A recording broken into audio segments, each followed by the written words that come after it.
साक्षात् परं ब्रह्म तस्मै श्री सद्गुरवे नमः। या मूलं गुरुपदं ध्यानमूलं गुरोर्मूर्तिः मोक्षमूलं गुरुर्वाक्यं तस्मै श्री सद्गुरवे नमः। अज्ञानतिमिरान्धस्य ज्ञानाञ्जनशलाकया चक्षुर्मीलितं येन तस्मै श्री सद्गुरवे नमः। अखण्डमण्डलाकारं व्याप्तं येन चराचरं तत्पदं दर्शितं येन तस्मै श्री सद्गुरवे नमः। जय बोल समर्थ सद्गुरु श्री साईनाथ महाराज की। जय बोल महद्गुरु श्री पूर्णानंद महाराज की। जय बोल सद्गुरु श्री भरद्वाज महाराज की। जय बोल सर्वसंधन की। శుభం. ఇంకెప్పుడు నేను ఇక్కడికి వచ్చే ముందు పూర్ణచంద్రరాయన్ని అడిగాను, స్వామీజీ నిజం చెప్పాలి అబద్ధం చెప్పాలి అన్నది. నిజం చెప్పండి స్వామి అని చెప్పారు. ఇప్పుడు మనం నిజం మాట్లాడతామా అబద్ధం మాట్లాడతామా? నిజం మాట్లాడాలి. నిజం అవునా? శుభం. ఓకే, అట్లయితే ఇక్కడ కూర్చున్న మనమంతా ఎవరు?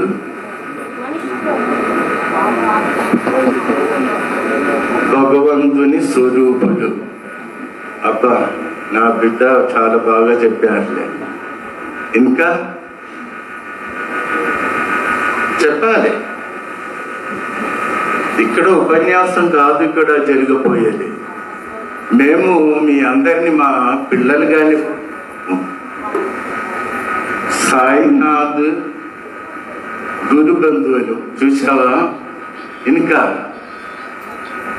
ఆత్మస్వరూపుడు ఇంకా చూసావా, మా పిల్లలకి చాలా హుషారుగా వచ్చింది. ఇప్పుడు వారికి ఏదో నిద్రపోయి ఇప్పుడు మేలు కొలిపినట్టుంది. చెప్పండి రా పిల్లలు. ఇంకా భక్తులుమా కాదు. ఎందుకని?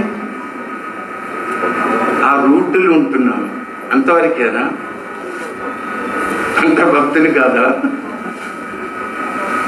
చెప్పాలి. ఇది ఒక చిన్న ముచ్చట్లే మనకి. అంటే 20 సంవత్సరాల నుండి అంటే మన రాష్ట్రంలో 20 సంవత్సరాల నుండి భరత్ మాస్టర్ గారి కార్యక్రమాలు జరుగుతూనే ఉంది. అవును కదా? అప్పటి నుంచి ఇప్పుడు వరకు వచ్చిన వాళ్ళు ఎంతమంది ఉన్నారు? ఎవరు లేరు, పూర్ణచంద్రరావు తప్ప. అదిగో మనవాడు ఒకరు చేయొకే, ఇద్దరు. అదిగో మా బిడ్డ ఇంకొకరు కూడా చేయెత్తారు. అంటే 20 సంవత్సరాలు వచ్చి భరద్వాజ్ గారి కార్యక్రమాలు ఇలాగా జరుగుతూనే ఉంటుంది. అవును కదా? ఇంకిప్పుడు అబ్బాయి చెప్పాడు ఇంకా బెంగళూరులో వచ్చే సంవత్సరం జరిగిపోతుందని. అవునా? ఈ 20 సంవత్సరాల కాలంలో ఎందరో ఎన్నెన్నో విషయాలు మీకు చెప్పి ఉండాలి. అవును కదా? భరద్వాజ్ మాస్టర్ గారు చెప్పిన విషయాలు, షిరిడి సాయినాథుల వారు చెప్పిన విషయాలు, ఇదన్నీ మీరు విని ఉండాలి. అవునా? ఈ చెప్పిన విషయాలు ఏదో ఒకటిని ఆచరణ పెట్టిన వాళ్ళు ఎంతమంది ఉన్నారు?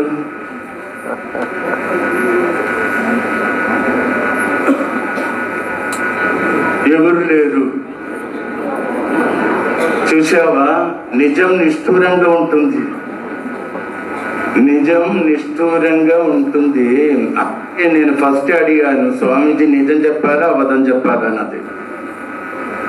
20 సంవత్సరాల కాలం ఎందరో ఎన్నెన్నో విషయాలు భరద్వాజ మాస్టర్ గారి గురించి కానీ వారి గురించి కానీ ఎన్నో విషయాలు చెప్పినప్పటికీ కూడా విన్నా.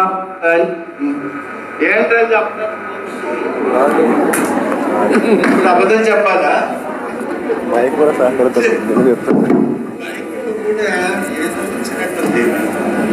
జయ గురుదేవ్.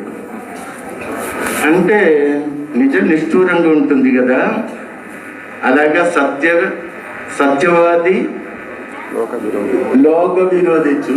అంత కూడా తెలియకపోతే ఏంట్రా పిల్లలు, సత్యం చెప్పడం మొదలు పెడితే మనం విరోధానికి గురవుతారు. కనుక సత్యం కూడా చెప్పడానికి లేని ఒక పరిస్థితి. ఒకసారి భరద్వాజ మాస్టర్ గారు, మీరు రాకాడి బాబా వారి గురించి ఎవరైనా విన్నారా? విన్నారు. ఓ ఎస్. ఒకసారి మాస్టర్ గారు 1971 ప్రాంతంలో రాకాడి బాబా వారి దగ్గరికి వెళ్ళారు. ఆ రోజు రాత్రి వారు బాబా వారి దగ్గర ఉన్నారు. బాబా వారు ఏం చేస్తున్నారని వీరు గమనిస్తూనే ఉన్నారు. ఇట్లా చూసి అట్లా చూసేటప్పటికి బాబా వారు చెప్పారు, శివ పడుకుండ్రా అని చెప్పారు. బాబా వారు కూర్చున్న ప్లేస్ వేరే, వీరు పడుకున్నది శివాలయం దగ్గరేనే. ఓకే. కానీ బాబా వారికి తెలుస్తుంది భరద్వాజ మాస్టర్ గారి మనసులో ఏం తిరుగుతుందో, ఏంటి సంగతిని. వీరు కూడా చూస్తున్నారు ఈ బాబా వారు ఏం చేస్తున్నారు. ఆ హోమగుండ దగ్గర కూర్చొని ఆ హోమగుండ అలా ప్రతిలిస్తుంది. బాబా వారు ఒక విగ్రహం అన్నారు అట్లా కూర్చుని ఉంటున్నారు. వారు ఏం చేస్తున్నారు అసలు అన్నది. ఆ రోజు రాత్రి అన్ని అయిపోయి నెక్స్ట్ డే బయలుదేరే ముందు బాబా వారు మాస్టర్ గారిని పిలిచి ఒక విషయం చెప్పారు. అదేం తెలుసా? దీపం గారు నిద్రపోయినట్ట. అంటే బయలుదేరే ముందు బాబా వారు మాస్టర్ గారిని పిలిచి, శివ అంటే రాకాడి బాబా వారు ఆడమొగ చిన్న పెద్ద తేడా లేకుండా అందరి శివ అని పిలిచేవారు.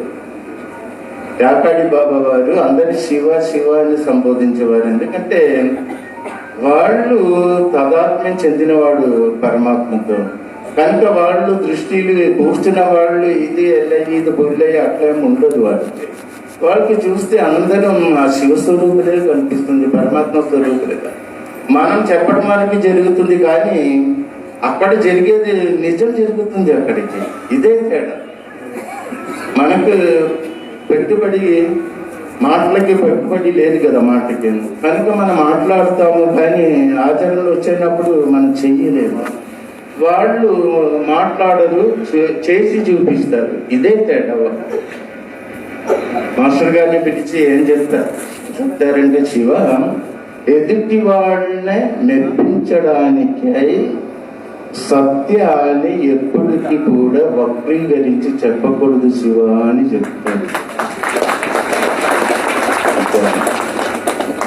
ఎదుటి వాళ్ళని మెప్పించడానికి సత్యాన్ని వక్రీకరించి చెప్పకూడదు శివ అని చెప్తారు అసలు. కానీ అసలు ఏం జరుగుతుంది? వారు చెప్పినది కరెక్టే, మీరు తప్పుడు కొట్టారు, బాగానే ఉంటుంది. జరిగినది అన్ని విపరీతంగా జరుగుతుంది. ఎందుకంటే నిజం నిష్ఠూరంగా ఉన్నందువలన ఇప్పుడు నేను చెప్తున్నాను నిజం. ఏది ఎవరు భక్తులు కాదు, అందరూ ముష్టి వాళ్ళే. అప్పుడు కోపం వస్తుంది, ఏం స్వామి ఇంత పెద్ద గొప్ప పెట్టుకొని కూర్చొని ఎవరు భక్తులు భక్తులు కాదు ముష్టి వాళ్ళే అని చెప్పడం ఎంత మటుకు సమంజసం? నిజంగా ముష్టి వాళ్ళే భక్తులు కాదు. బాబా వారి దగ్గరికి కానీ ఏ మహాత్ముల దగ్గరికి కానీ వెళ్ళేటప్పుడు మనం లిస్టు పెట్టుకొని వెళ్తాం, కానీ లేనివాడు 1000 అడుగుతారు, ఇంకా ఉన్నవాడు 1,00,000 అడుగుతారు, ఇంకా ఉన్నవాడు 1 కోట్లు అడుగుతారు. అప్పుడు మనం అందరూ ముష్టి వాళ్ళే తప్ప ఎవరు భక్తులు ఉన్నారు బంగారు? ఎవరు లేరు. కానీ ఈ విషయాన్ని ఎవరు చెప్పరు. బాబాలా చెప్పారు, మాస్టర్ గారు ఇలా చెప్పారు, ఇంతే తప్ప అసలు మనం ఎవరు అని తెలుసుకోవడానికి పనిపించే విషయాలు చెప్పేవాళ్ళు చాలా తక్కువనే అనిపిస్తుంది. మేము ఇలా గుడి తిరుగుతుంటారు, మేము కూడా ముష్టివాడిని కదా. ఇది కట్టాక మాకు లైసెన్స్ వస్తుంది, ఏమైనా అడగొచ్చు, ఎవరిని అడగొచ్చు. ఇది లైసెన్స్ మనకు పిచ్చెక్కడానికి. గుడి తిరిగి వచ్చేటప్పుడు అని మేము అడుగుతుంటాము, నిజమైన ఒక భక్తుడు నాకు ఎక్కడైనా కలుస్తారా? నిజమైన ఒక భక్తుడు ఎవరైనా ఉన్నారా? ఉన్నారా? ఒకరి చూపు బంగారు. అసలు భక్తులకు ఉండవలసిన లక్షణాలు ఉన్నవాళ్ళు ఎవరున్నారు? అసలు డబ్బు ఎవరు ఎందుకుంటది? మనం అనుకుంటొచ్చు మనం బాబాకి సేవ చేస్తున్నామని. మనం బాబాకి సేవ చేయడం లేదు, వారు మనకి సేవ చేస్తున్నారు. మనం చేసేదని స్వాహ. బాబా పేరు చెప్పుకొని మనం ఎదుగుతున్నాము, కానీ బాబా వారికి మనం చేస్తున్న సేవ ఏంటి? ఏమైనా చేస్తున్నావా? గుడికి వెళ్ళి అక్కడ ఊడుస్తుంది అంటే అది మన గురించి మనం చేస్తున్నాము. మనం అక్కడ చిమ్మపోతే ఆయన ఉండలేమా? మనం పెట్టే దీపం గురించి ఆయన వేచి ఉంటున్నామా? పోనీ పెట్టే ఇంత 4 గల్లె ముక్క గురించి ఆయన వేచి ఉంటున్నామా? ఏం లేదు అసలు. అది ఒకటి పెడితే 10 ఆయన ఇస్తారని భావంతో ఒక కొబ్బరికాయ కొడతాం, 4 పోయి. అవును కదా? ఎగ్జామ్ వచ్చినప్పుడు చూడు, ఇల్లు టీవీ అని బంద్ చేసి గుడి చుట్టూ గిరిగిరిగా తిరుగుతుంటాము. అవును కదా? పిల్లలకు ర్యాంక్ రావాలని, పాస్ అవ్వాలని, చదువుపోయినా కూడా పర్వాలేదు, బాబా వారిని పట్టుకుంటే ఆయన ఎట్లయినా ర్యాంక్ ఇప్పించాలని గుడి చుట్టూ తిరుగుతూ ఉంటాం. ఇదే మనం చేసుకునే పనులు. పైగా మనం చెప్తాం బాబాకి డివోటీస్తాం. ఆయన ఉన్నప్పుడే చెప్పారు, ఇంతమందిలో ఒక్కరు కూడా నా భక్తుడు శిష్యుడని చెప్పడానికి తగిన వాళ్ళు ఒక్కరు కూడా కనిపించడం లేదని ఆయన ఉన్నప్పుడే ఆయన వాపోయారు. ఇప్పుడు అంటే ఇప్పుడు కూడా వాళ్ళు ఉన్నారా లేదా? మళ్ళీ మొన్న ఎందుకు 100 సంవత్సరాల సమాధి చేసాం మనం అంటే దానికి అర్థాలు ఉందిలే. నేను ఇదని చెప్పినప్పుడు పూర్ణచంద్రరావు నోట్ చేస్తూనే ఉంటుంది, అట్లా కాదు స్వామి, దీనికి వేరే అర్థాలు ఉందని. అందుకే అది ముందే చెప్పాను నేను.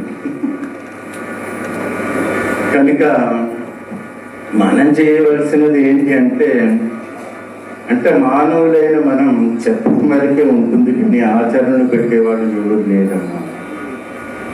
ఒకవేళ అలాగే మనం ఆచరణలు పెట్టడం మొదలు పెట్టినట్లయితే మన అందరం పుణ్యాత్ములు మహాత్ములుగా అయ్యేవాళ్ళు అసలు. కానీ ఒక్కరు కూడా అలాగే ఉండడం లేదు. ఎందుకంటే మనం ఇన్నంత వరకే ఆచరించే వాళ్ళు ఒక్కరు కూడా లేదు. అంటే స్వామీజీ మీరు, నేను కూడా ఆచరించను, మేము కూడా లేదు, మీతో పాటే మేము కూడా. ఇదే నిజంగా జరుగుతున్న విషయాలు. మళ్ళీ భరద్వాజ మాస్టర్ గారి వంటి ఆ మహాపురుషుల గురించి ఎప్పుడో ఒకసారి కానీ అందరూ కలుసుకుంటూ ఇలా కూర్చొని ఏదైతే చేసేటప్పుడు జరిగేటప్పుడు ఒక తృప్తి కలుగుతుంది, కానీ దానికి తప్ప ఏమి జరిగేది లేదు అసలు. నిజం అసలు. అవునా కదా? ఇంకా భరత్ మాస్టర్ గారితో పాటు నాకున్నాను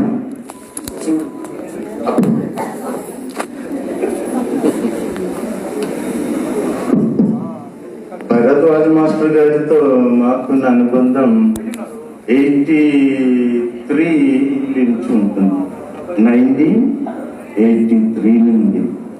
అప్పుడు మీరు కొంతమంది పుట్టలేకపోవచ్చు కూడా అని అనిపిస్తున్నాను. అంటే ఆ సంవత్సరము గురు పౌర్ణమి కార్యక్రమం వచ్చేటప్పుడు నేను మా గురుగారి దగ్గర పూర్ణానంద స్వామి వారి దగ్గర వెళ్ళి, స్వామిజీ మీరు పిహెచ్ఎల్ కార్యక్రమానికి రావాల్సినది అని చెప్పేటప్పుడు స్వామిజీ చెప్పారు, నేను వచ్చినా కూడా లాభం లేదరా అబ్బాయి, ఎందుకంటే నేనేం మాట్లాడలేను, బాబా విషయాల గురించి చక్కగా చెప్పిన వాడు ఒకడు ఉన్నాడు, ఆయన అడ్రస్ ఆఫీస్ నుంచి తీసుకొని చెప్పేటప్పుడు అప్పుడు భరద్వాజ మాస్టర్ గారి అడ్రస్ ఫస్ట్ ట్రిప్ నాకు వచ్చింది. అలాగ మేము కొంతకాలం కరస్పాండెన్స్ ఉన్నాం, కొన్ని రోజులు, కొన్ని నెలలు.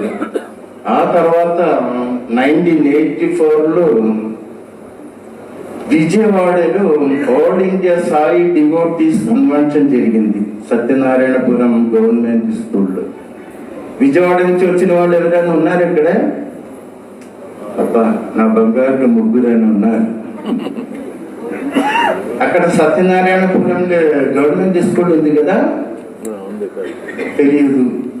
మరి విజయవాడ నుంచి వచ్చిందని అబద్ధం చెప్తున్నావా? అక్కడే ఆ సంవత్సరం అక్కడ all India Sai devotees convention జరిగింది. అప్పుడు మాస్టర్ గారు నాకు లెటర్ రాసాము. అప్పుడు ఇప్పుడు ఉన్నట్టు ఫోన్ ఏం లేదు, అలాగ సెల్ ఫోన్ ఏం లేదు కనుక అన్ని లెటర్సే, కూడంత లెటర్ ఉండేది నా దగ్గర కరుదా మాస్టర్ గారు. ఇప్పుడు కొన్ని ఉన్నాయి, అందులో కొన్ని ఇప్పుడు కూడా మా ఆశ్రమంలో ఉంది. కొన్ని భరద్వాజ మాస్టర్ గారి, కావ్యోగి మాస్టర్, డాక్టర్ సుధానంద భారతి, వెంకటాచారి గారు, విఠలానంద సరస్వతి, విఠల్ బాబా వారు, ఇలాగే ఆ సందర్భంలో వీళ్ళందరినీ కలవడం అక్కడే జరిగింది. మాస్టర్ గారిని కూడా విషయాలు చెప్పాను, వారు తప్పకుండా వస్తామని చెప్పారు. అలాగే మా అనుబంధం అక్కడి నుంచి స్టార్ట్ అయింది. చివరికి నేను మాస్టర్ గారిని కలవడం అంటే 1986 లేకపోతే 87 అని అనుకున్నాము. అప్పుడు సాయి సుప్రభాతం కాసెట్ ఒకటి రిలీజ్ చేయడం జరిగింది. మీరు ఎవరికైనా గుర్తుంటుందా? 1986 ప్రాంతంలో భరద్వాజ మాస్టర్ గారు ఇలాగే ఒక కాసెట్ రిలీజ్ చేసిన విషయం ఇంకెవరికైనా తెలుసా? మీకు తెలియదు కదా. అది సుప్రభాతం ఏంటో అని కూడా తెలుసా మీకు?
అపారమైన ఈ విశ్వాన్ని ఎంత చిత్రంగా కూర్చాడు.